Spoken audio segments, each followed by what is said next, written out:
Teachers కాలనీలో మోరియా ప్రార్థన మందిరంలో సంఘం సభ్యులు ఫాస్టర్ పై ఆగ్రహం వ్యక్తం చేశారు. నంద్యాల జిల్లా డోన్ పట్టణంలోని టీచర్స్ కాలనీలో ఉన్న ప్రార్థనా మందిరంలో సంఘం సభ్యులు మరియు ఫాస్టర్ పై సభ్యులు ఆగ్రహాన్ని వ్యక్తం చేశారు. కొద్దిసేపు ప్రార్థనా మందిరం వద్ద ఉద్రిక్తత పరిస్థితి నెలకొంది. ప్రార్థనా మందిరంలో సంఘ సభ్యులకు మరియు ఫాస్టర్ కు మధ్య తీవ్ర వివాదం చెలరేగింది. గత నెల ఫిబ్రవరిలో ఫాస్టర్ కు బదిలీ వచ్చినప్పటికీ ఇంకా ఇక్కడే కొనసాగుతున్నారని ఆరోపిస్తూ సంఘ సభ్యులు ఆగ్రహం వ్యక్తం చేశారు. బదిలీ వచ్చిన తర్వాత కూడా ఎందుకు ఇక్కడే ఉంటున్నారు, వెంటనే వెళ్లిపోవాలి అంటూ ప్రార్థనా మందిరం వద్ద సభ్యులు నినాదాలు చేస్తూ నిరసన కార్యక్రమాన్ని చేపట్టారు. ఫాస్టర్ వ్యవహార శైలిపై కూడా కొంతమంది సభ్యులు తీవ్ర అభ్యంతరాలు వ్యక్తం చేసినట్లు సమాచారం. ఈ ఘటనతో ప్రార్థనా మందిరం వద్ద కొంతసేపు ఉద్రిక్తత పరిస్థితులు నెలకొన్నాయి. వివాదం తీవ్ర రూపం దాల్చడంతో ఇరు వర్గాలు పరస్పరం డోన్ పోలీస్ స్టేషన్లో ఫిర్యాదు చేసుకున్నారు. సంఘటనపై పోలీసులు కేసు నమోదు చేసి విచారణ చేపట్టినట్లు తెలుస్తోంది. పరిస్థితి మరింత ఉద్రిక్తంగా మారకుండా పోలీసులు జాగ్రత్త చర్యలు తీసుకుంటున్నారు. అంతర్గత విభేదాలు బయటకు రావడంతో ప్రార్థనా మందిర వ్యవహారం ప్రస్తుతం పట్టణంలో చర్చనీయాంశంగా మారింది. కాపరి మధ్య తీవ్ర వివాదం చెలరేగింది. గత నెల ఫిబ్రవరిలో ఫాస్టర్ కు బదిలీ వచ్చినప్పటికీ ఇంకా ఇక్కడే కొనసాగుతున్నారని ఆరోపిస్తూ సంఘ సభ్యులు ఆగ్రహం వ్యక్తం చేశారు. నా పేరు సుజాత, నేను సంఘ పెద్ద కూతుర్ని, జైపాల్ సంఘ పెద్ద కూతుర్ని. మేము వచ్చేసి ఈ సంఘం వచ్చేసి 1971 నుంచి స్టార్ట్ అయింది. అప్పుడు కాలంలోనే ఇవన్నీ కొంతమంది ఉద్యోగస్తులు ఉండేవారు. ఉద్యోగస్తులు ఉండి తలా ఇంత డబ్బులు వేసుకొని వాళ్ళు ఉద్యోగం చేసుకుంటూ పైసా కూడబెట్టుకొని ఇక్కడ పరిస్థితులు, ఇక్కడ ఉన్న బిల్డింగ్ అనేది ఇప్పుడు వచ్చినది ప్రెసెంట్గా. కొన్ని ఏళ్ళ క్రిందట ఇది ఒక పొట్టం, అంటే ఫస్ట్ ఏమీ లేదు, ఒక స్థలం కొనుక్కొని అంత సందాలు వేసుకొని స్థలం కొనుక్కొని ఇక్కడ ఏర్పాటు చేసుకునే వాళ్ళం. ఇట్లా సేవకులు అనేవాళ్ళు వస్తూ ఉంటారు, వెళ్ళిపోతుంటారు. అది వాళ్ళకి అనేది హక్కు లేదు. ఎప్పటికీ సంఘందే ఇదంతా మాది అని అంటాము. ఎందుకంటే మేమంతా కలిసి నిర్మించుకున్నాము కాబట్టి ఇది మాది. వాళ్ళు సేవకులు అనేవాళ్ళు వచ్చినారు అంటే అక్కడి నుంచి హెడ్ ఆఫీస్ నుంచి హైదరాబాద్ నుంచి హెబ్రోన్ నుంచి పంపించినప్పుడు అక్కడి నుంచి మళ్ళీ లెటర్ వస్తుంది. 2 ఏళ్ళు ఉండాలా, మీరు 2 ఏళ్ళు ఉండాలా, 3 ఏళ్ళు ఉండాలా అన్నప్పుడు వాళ్ళు మళ్ళీ వెళ్ళిపోవాలా తక్షణమే. అట్లా చాలా మంది మేము చిన్నప్పటి నుంచి ఉన్నప్పటి నుంచి కూడా అందరు వెళ్ళిపోయిన వాళ్ళే. అట్లా మేము 3 ఏళ్ళు అవుతుంది, రేపు జూలైకి 3 ఏళ్ళు అవుతుంది. వెళ్ళిపోండి మేము ఎందుకు అబ్జెక్షన్ చేస్తున్నామంటే ఇక్కడ సిస్టర్స్ ని దుర్భాషలాడము, ఆయన ఇష్టానుసారంగా వచ్చేటోళ్ళందరినీ ఎట్లంటే అట్లా మాట్లాడము, ఇంకా వాళ్ళు భార్య పిల్లలు వాళ్ళు ఎట్లంటే అట్లా సిస్టర్స్ అంతా మాట్లాడడం వల్ల ఇప్పుడు సంఘ పెద్దలు అనే వాళ్ళు జోక్యం చేసుకుంటున్నారు. ఎందుకు అంకుల్ మాకు ఇట్లా జరుగుతుంది, మాకు సమస్య ఇట్లుంది, మీరు చెప్పండి అంటే మేము అప్పటి నుంచి 3 ఏళ్ళ నుంచి కూడా పోరాడుతున్నాం. ఆల్రెడీ సీఏకి కంప్లైంట్ ఇచ్చినాం, సీఏ దగ్గర పోయి మాట్లాడినాము. వాళ్ళు ఏమంటున్నారు, మేము ఏం చేయగలమమ్మ, ఎమ్మెల్యే దగ్గరికి పోయినాము, సార్ వాళ్ళ దగ్గరికి, అందరి దగ్గరికి పోతున్నాం, మేమేం చేయలేము, మీరే చేసుకోండి, మీరన్నప్పుడు మీరే చేసుకోండి. మేమేమంటున్నాం, మీరు మాకు సపోర్ట్ ఇవ్వాలి. మేము ఇప్పుడు వీళ్ళని వెళ్ళగొట్టాలి అంటే మీరు మాకు సపోర్ట్ ఇవ్వాలి. ఈ రోజు లాస్ట్కి ఏమైంది, పోలీస్ డిపార్ట్మెంట్ అంతా మేము ఉంటాము మీరు చేసుకోండి అన్నారు. అట్లా అనే దౌర్జన్యం చేస్తూ ఇప్పటికి కూడా అడుగుతున్నాం, మీరు వెళ్ళిపోండి, లెటర్ వచ్చింది కదా అంటే లేదు, ఇదంతా మోసం, ఈ లెటర్ అంతా మోసం, మాకు ఇది అసలు రాలేదు లెటర్, మీరే తీసుకొచ్చినారు డోన్ నుంచి అని అంటున్నారు. ఇప్పుడు వెళ్ళిపోవాలా సార్, మాకు వెళ్ళిపోవాలా, మేమంతా కోరేది అదే. ఇంతమంది కష్టపడి మేము కట్టించుకున్నాక మాది అనే హక్కు మా సంఘానికి అంతా ఉంది, కానీ ఆ ఒక్కడి సేవకునికి అనేటువంటి లేదు. ఎంతమంది వచ్చినా కూడా వచ్చి వెళ్ళిపోవాలా. ఇప్పుడు సందాపెట్ట బీగాలు, రూమ్ బీగాలు, వ్యాన్ బీగాలు ఇవన్నీ ఉండాల్సింది సంఘ పెద్దల దగ్గర. అవన్నీ కాకుండా వచ్చిన వెంటనే నాకు గెస్ట్ హౌస్ కావాలా, నాకు ఏసీ కావాలా, నువ్వు సేవకుని అనేటువంటి, మా ఇంట్లో ఏసీలు లేవు, వాడికి ఎందుకు ఏసీ సార్, అవసరమా? ఇప్పుడు అడుగుతున్నాం, సేవకులు అనేటోళ్ళు రావచ్చు, నువ్వు సంపాదించుకోవాలా, ఏసీ అనేది నువ్వు సంపాదించుకో, కార్ అనేది నువ్వు తెచ్చుకో, మా ఆస్తిని నువ్వు అనుభవించకూడదు. మా ఆస్తి మాకు తక్షణమే, మా బీగాలు, మా రూమ్ బీగాలు, మా సందాపెట్ట తాళాలు మొత్తం మా హ్యాండ్ ఓవర్ చేసి మొత్తం అందరికి డబ్బులు పంపించినాను, వాళ్ళకి ఖర్చు పెట్టుకున్నాను, వీళ్ళకి ఖర్చు పెట్టుకున్నాను, నాకు సంఘం ఇచ్చి పంపించండి అంటే మేము ఎందుకు ఇస్తాం సంఘము? మాకు అసలు సంఘం నువ్వు తిన్నావు, ఎంత తిన్నావో నువ్వే లెక్క చెప్పి మాకు ఇచ్చిపో, నువ్వే అప్పున్నావు మాకు అట్లా అనుకుంటే గిన.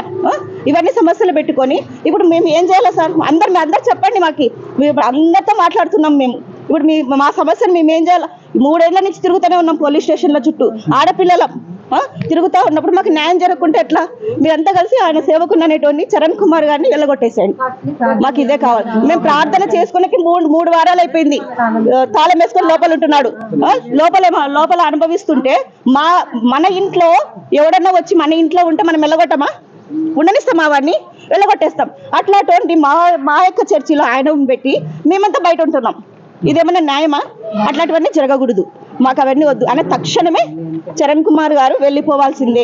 అదొక్కటే మేము అంటే నాకు అవసరం లేదు. అసలు సేవకు చరణ్ కుమార్ అనర్హుడు అంతే, అదొకటే. ఇంకా ఆయనకి అనర్హుడు, అందరి మీద నిందలేస్తాడు. ఇంకా ఏమేమో బూతులే, కుటుంబాలకు వాళ్ళకి తీసుకొచ్చి ఇక్కడ తీసుకొచ్చి అక్కడ ఇట్లా మాటలు, ఇష్టానుసారమైన మాటలు, ఇవన్నీ నేను ఒకటే మాట చెప్తున్నా, శాపాలు ఏ సేవకుడు గాని ఏ పాపనోళ్ళు వాళ్ళు ఎవరైనా గాని ఎవడు పెట్టాడు ఎప్పటికీ, ఏ పూజారి గాని. కానీ ఈ సేవకుడు అనేటోడు ప్రతి ఒక్క కుటుంబాన్ని నాశనం, నా మీదకి వస్తే నాశనం అయిపోతాడు. నువ్వు దీవించు. 40 ఏళ్ళ నుంచి మేము చిన్నప్పటి నుంచి ఇక్కడే ఉన్నాము. ఏ రోజు మేము పోలీస్ స్టేషన్ ఆశ్రయించాలి. ఫస్ట్ స్టార్ట్ చేసినది సేవకుడే స్టార్ట్ చేసినాడు. పోలీస్ స్టేషన్ కి వెళ్ళడం ఆయననే వెళ్ళినందుకు మేమంతా వెళ్ళవలసి వస్తుంది. అంతే, ఇక్కడ సమస్య ఇలా ఉంది, మీరు మాకు న్యాయం తీయండి. నా పేరు జైపాల్, 40 సంవత్సరాల నుంచి ఇక్కడ ఉన్నాము. ఏ సేవకుడు చేయలే అక్రమంగా మనసును బాధ పెట్టడం, సిస్టర్స్ బాధ పెట్టడం, రకరకాల విధానాలు చేస్తున్నాడు. ఇది అంతో ఎంతో ప్రజలు కలిసి కష్టపడి రాత్రి మగలు కష్టపడి మందిరం కట్టుకున్నాం. ఇప్పుడు నాది అంటున్నాడు, కానుక పెట్ట తీసుకున్నాడు, రూమ్ బీగాలు మొత్తం తీసుకున్నాడు, కారు బీగాలు అన్నీ తీసుకొని మాకు ఏమంటే ఎవరికి చెప్పుకో, మీ అబ్బాయికి చెప్పుకోండి, నన్ను ఐజేనను అనవసరంగా టెన్షన్ పెడుతున్నాడు. ఈ వయసులో ఆయన సిక్ అయిపోయాడు ఐజన, నేను కూడా సిక్ అయిపోయినాం.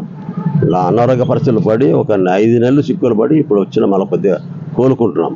కానీ ట్రాన్స్ఫర్ వచ్చింది, హెడ్ ఆఫీస్ పంపించింది. హెడ్ ఆఫీస్ ఏ రకంగా అయితే ఈ ఆఫీస్ వచ్చిందో ఆర్డరు ఇక్కడికి వచ్చేవాళ్ళు అదే ఫారంతో, అదే హెడ్ ఆఫీస్ ఫారం పంపించినారు. నేను పోను, వాళ్ళని ధిక్కరిస్తున్నాడు, మమ్మల్ని ధిక్కరిస్తున్నాడు. సిఐకి ఎస్ఐకి అంటే ఎవరో సంఘం సామసమితి సిఐకి చెప్తే మీరు సమాధానం పడి హెడ్ ఆఫీసులో మీరే మాట్లాడకుండాయా, ఎందుకు మీరు చిన్నపిల్లల ఏమన్నా అన్నిగా చేయనికా, పెద్దోళ్ళు మళ్ళీ అన్ని తెలిసిన వారు ధర్మశాస్త్రం చేసిన వాళ్ళని సిఐ గారు డిఎస్పి గారు మమ్మల్ని చాలా గలట్ చేద్దాను.